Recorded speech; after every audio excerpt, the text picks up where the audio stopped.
네, 안녕하세요. 저는 수원에서 활동하고 있는 이효환 트레이너라고 합니다.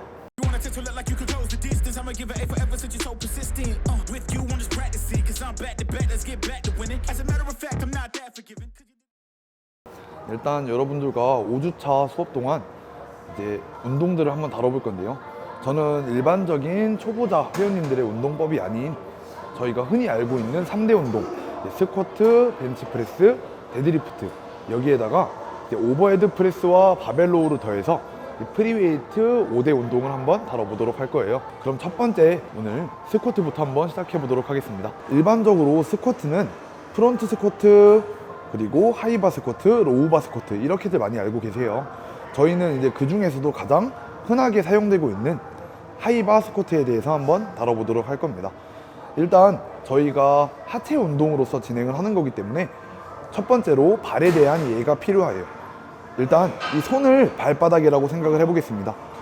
저희는 지면을 강하게 밀어서 올라와야 되기 때문에 이 발바닥에 떨어지는 구간이 없이 전체가 바닥에 고루 붙어서 밀어둬야 합니다.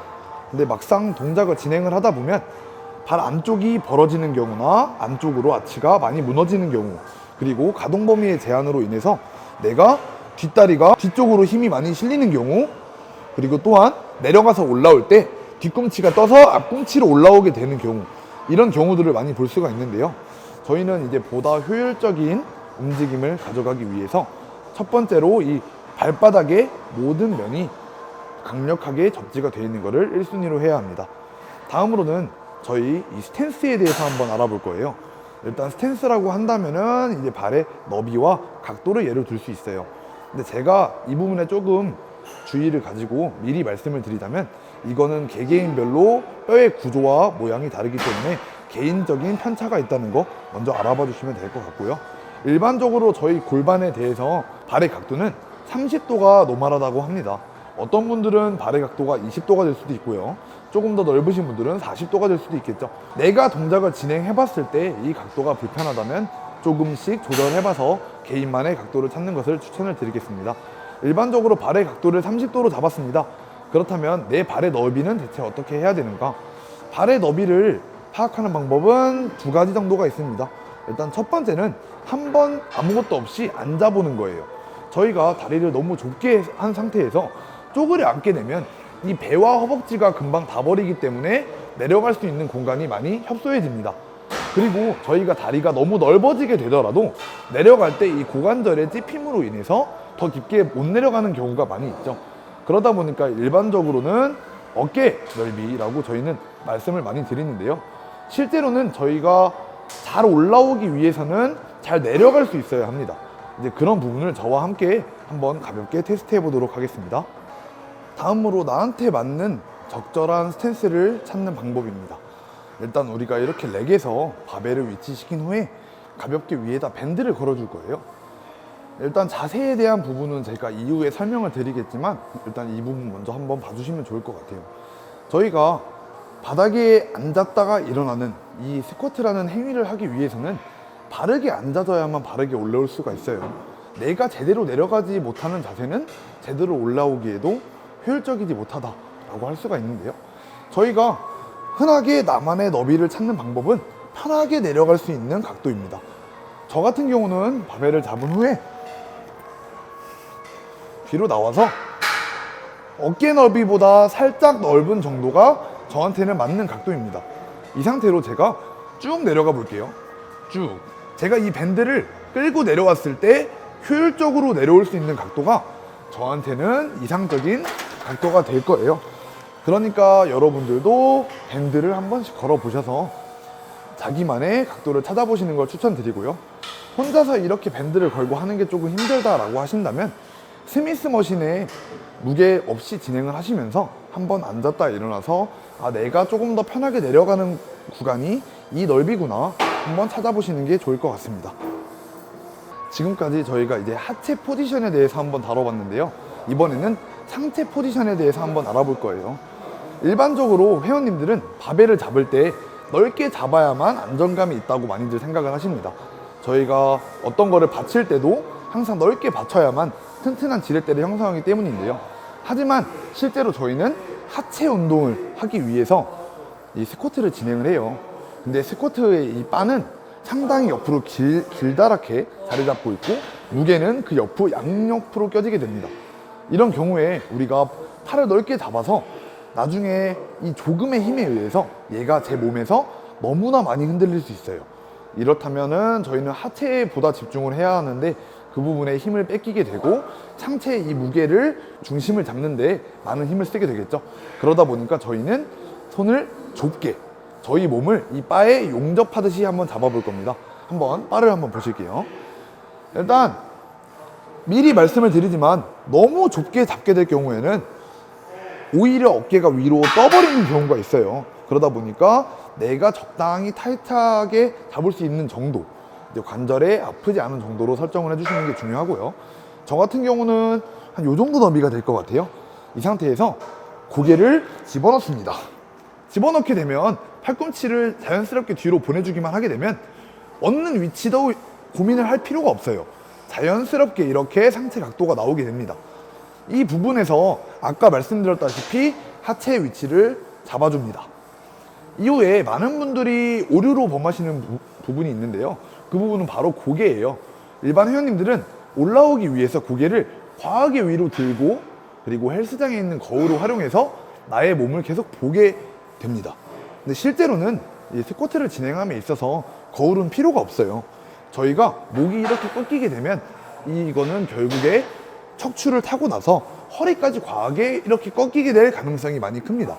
저희 몸은 항상 서로 보상 동작을 진행을 하면서 이루어져 있기 때문에 항상 이 고개는 이 몸의 중립, 흉추의 중립과 마찬가지로 살짝 숙여주는 것처럼의 모양새를 취해주신 후 눈은 위로 치켜떠서 제 발목을 본다라고 생각하시면 이해가 쉬울 것 같아요.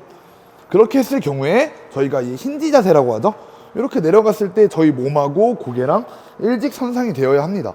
하지만 대다수의 분들은 고개가 많이 들려서 허리도 과도하게 신전되는 경향을 보이시게 되거든요. 이런 부분만 주의해 주시면 많은 통증이 사라질 것 같고요. 다음으로는 스쿼트를 진행하기 앞서서 가장 중요한 렉 세팅에 대해서 한번 알아볼 거예요.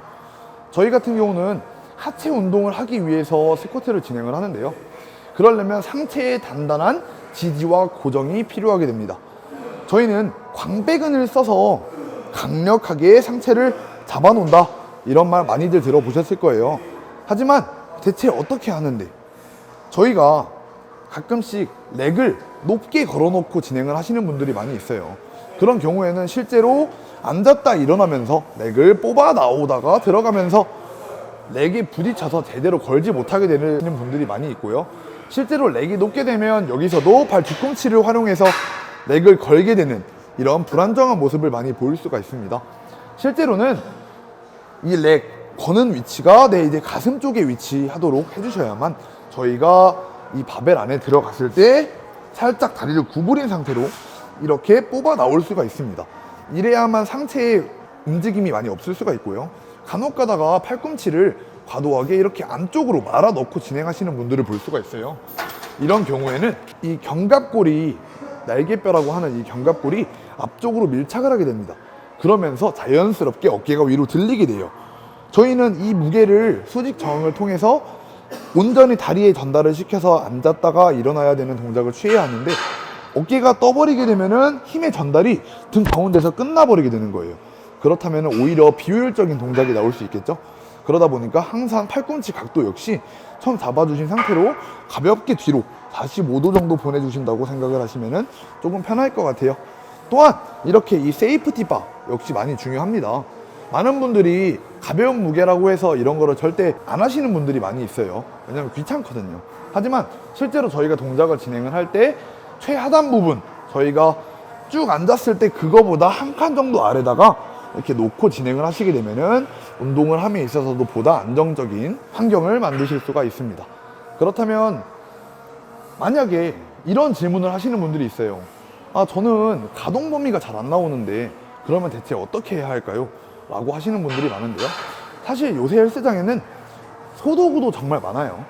여기 앞쪽에 이제 보시게 되면은 발을 받칠 수 있는, 저희가 요렇게 일반적으로 스쿼트는 이 발목 관절하고 무릎 관절 그리고 이 고관절이 조화를 이루게 되면서 수직으로 앉아지는 행위입니다.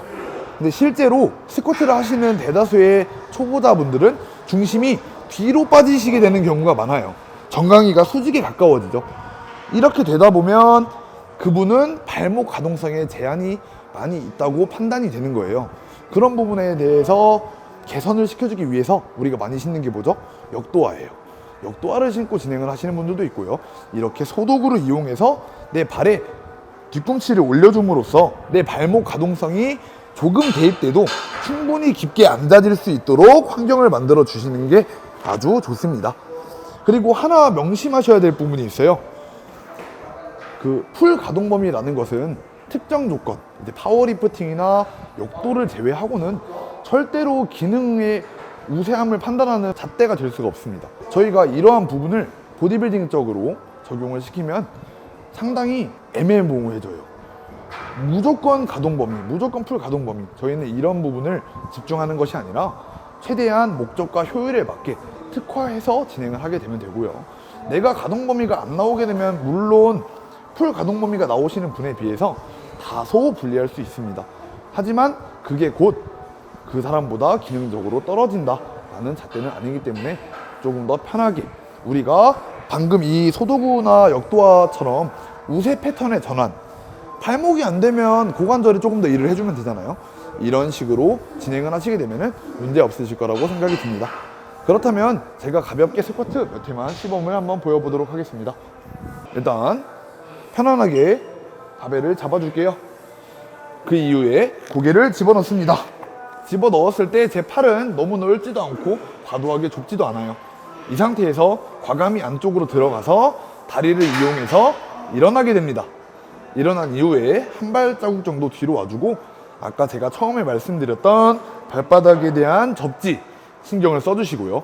이후에 고개를 살짝 숙여줍니다. 눈은 위로 치켜뜨게 되고요. 이 상태로 쭉 앉아볼게요. 하나, 둘, 셋,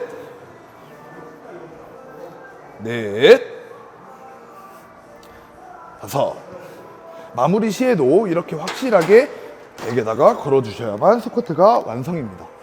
오늘 이렇게 스쿼트에 대해서 한번 알아봤는데요.